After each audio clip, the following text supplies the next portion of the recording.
As a homeowner in the village, it's really easy to purchase all kinds of things, whether you're buying them in Kenya or just buying and shipping from diaspora. We all get excited about stuff, whether it's appliances, carpeting, whether it's wood, so many things. And a lot of this we actually ship from diaspora, and shipping sometimes can be quite complicated. But there are many, many things that folks do at home or buy for their homes that I've just come to learn through personal experience that are not even worth it. So in this video today, I'm going to highlight a few features, fixtures, appliances, and things that maybe you want to hold off on because they may not really be worth what you're going to pay for them. So I hope you're going to spend your money more wisely than we did. And so please don't be like us. But one major caveat, just because I don't find something valuable does not mean you will find it less valuable as well. We all have different preferences, different tastes. Certainly there are things I will like, and there are things, the same things that I like, you probably will not. And that's okay. So please don't crucify me in the comment section, because sometimes I express personal opinions and people take it personal. This has nothing to do with whatever you're doing. Like I say, you do you. But if you've not bought something, or if you're just thinking about building a home in the village, here are just things that you want to think about way in advance, whether they're worth putting your money down for them. And so, good afternoon, family. As you can tell, I am spending this wonderful afternoon with my two supervisors out in the trampoline. We've had a very long day. We've been running up and down in Kisumu town, trying to get a few things here and there. I was hoping they would be really tired by the time we get home so I can get them ready for shower, dinner, and bed. But somehow they still have some extra energy. Kids, I don't know what fuels them, but yeah. So my goal right now is to just get them to burn off as much energy as possible by jumping on the trampoline, so that by the time we get to the house, they should be ready to eat and head out to bed. So welcome to Karateng again. For folks who are visiting us for the first time, we film from Karateng, which is an amazing, amazing village in the middle of Kisumu County in Western Kenya. We love talking about everything about the village from the perspective of folks who have lived in diaspora and are working their way back to the village. My family and I are slowly making our way back. And so we spend time back and forth between America and the village. And when I'm in the village, I film a lot and talk about my personal experience. So I hope this interests you enough to want to subscribe. But again, even if you don't subscribe, I hope to see you as a regular viewer. So let's get right onto this topic today. Number one, here are things that may not be worth your money. Hardwood flooring. Some people like hardwood, and that's fine. I think they look good, especially when well done. They could be very useful in cold places. I know, like in central Kenya, parts of Nairobi gets really cold. And so having wooden floors helps with keeping everything warm. In the village, however, especially in places like Karateng, it doesn't get that cold. So the issue of temperature is not necessarily going to be a problem for those building in our part of town. So wood flooring can be problematic because maintaining them is often a big problem. No matter how you care for them, they always scratch. And people in the village sometimes don't take off your shoes and all that. So there's a lot of maintenance that comes with wooden floors.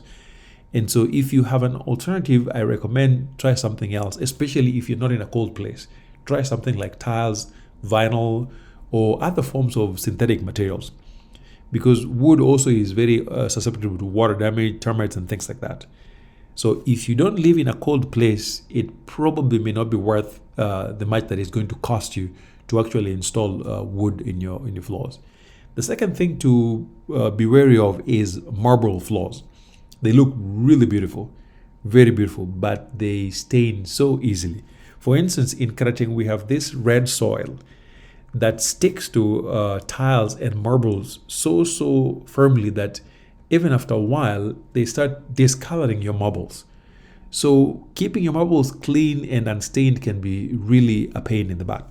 And so, like I said, if you have an alternative, use something other than marble in the village. And of course, just like tiles, they can be cold on the feet if you're in a cold area. The third thing to avoid that I'm also learning painfully is the solar heating water system that is often in the form of a drum with vacuum tubes. At first, you get instant hot water and it is exciting. But literally, that's where the fun ends, because soon after, you realize in many cases you have to turn the water on and wait for all the cold water to drain. And then it doesn't take too long, maybe a year, 2 years down the road, you start having problem with enough hot water. And then if you go back to the folks who installed it, they're like, oh, you need a second unit because your first unit was small. As you expand it, then the problem still remains. These things within anywhere between 3 to 5 years, they almost always fail. And so if I was to redo solar again, especially for hot water, I would go for solar heat pump as opposed to these vacuum tubes that we put on top of the roof. And of course, if you live in a place that gets less sunlight, you will always have problems with them. Number 4, what you stay away from is expensive hood or range. Some people call it exhaust, whatever it is that you use to suck up smoke or smells from the kitchen. They often look very good. They actually make your kitchen look really, really nice. And unfortunately, in the village, we rarely use them. So it's more decorative. So my issue necessarily is not about whether or not to have it. It's more about how much you're going to spend on it. So if you're going to spend so much money for something you're never going to use, it may not make sense. And after a while, some of them actually start being very defective when it comes to removing smoke and real food scent. And if you don't believe me, try cooking high quality omena or some special fish we call sokfwane. Turn it on, that thing will be blasting for hours and it will not take away the smell. So while it looks good, all I say is that it may not be worth buying a super expensive one unless you just like the way it looks. But in terms of functionality, it's probably not worth it. Then the next one is, of course, high perimeter walls. Typically, I've seen folks build up to like 12 feet high walls with electric fence. I mean, it looks secure and gives you, of course, more privacy. And in the village, it looks like you're keeping yourself away from everybody else. So what I would say is that there's really no practical difference between 7 feet and 12 feet in terms of more security. So you're not getting any more secure because your wall is high, but the cost definitely will be up there. So if you have a high wall, any type of wall with electric fencing, you don't need to build like a 12, 15 foot wall. I don't think it's worth it. But if that's your thing, hey, more power to you. And then of course, extra electric wires on your electric fence. I also often say, just go with the standard. The folks that install electric fencing will always upsell you and ask you to add more wires, making you think that the more wires you have, the more secure your fence is. Absolutely wrong. Just go with the standard. It works the same way. Having 2 more wires on top of your 8 really doesn't change anything. The same also applies with razor wire on top of your electric fence. From afar, it looks secure, but it really adds no value in securing your home. And for people who are non-Kenyans, when they look at that, they make your home look more like a prison.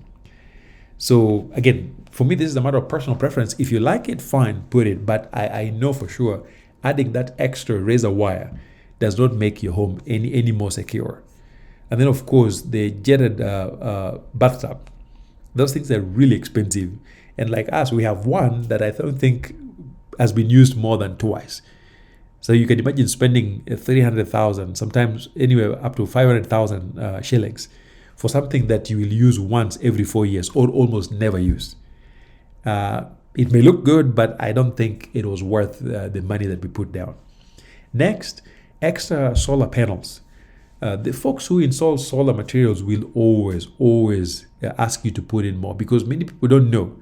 So just make sure you get the math right, especially in terms of the number of panels to the number of batteries and all that. In many cases, a job that can be done using 6 panels will get 12 panels.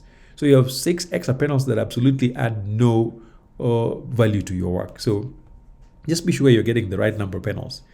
And then, of course, watch out for homes with wood burning fireplaces. In cold places, it may be necessary, but in warmer places, they're really not. So, unless you just love the look, they may not be worth it. Things like fake grass. Some people actually put them on balconies. As a matter of personal preference, I really don't like seeing fake grass on balconies. But if it's your thing, do it. But the main issue with them is that they really stink, especially if you have young kids or you have pets. They really stink and they can be really hard to clean. And then, of course, when you're looking at horizontal blinds, the ones that we use in the US, they may look like I like them. The challenge you'll have with home, particularly with small kids, is that they start breaking. And then replacing them also becomes a challenge because many of them have to be custom made. So when you have young kids, maybe just use curtains and then later on you can use these types of blinds. I hope this was helpful and I will see you in the next. Thank you.